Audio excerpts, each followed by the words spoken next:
ఇంతేనేమో ఇంతేనేమో ఇంతవరకేనేమో ఈ ఇంట్లో నా కథ. అంతేనేమో అంతేనేమో అంతులేని వేదనేమో ఆడపిల్లను కదా.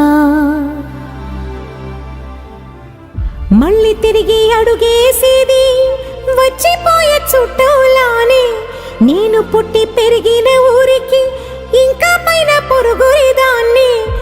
కట్టదాటి గంగ నేడు కంట పొంగెనే.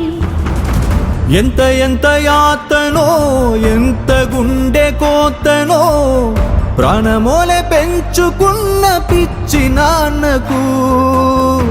దూలమిరిగి భుజముపై పడిన పిడుగు పాటిది ఇంత కన్న నరక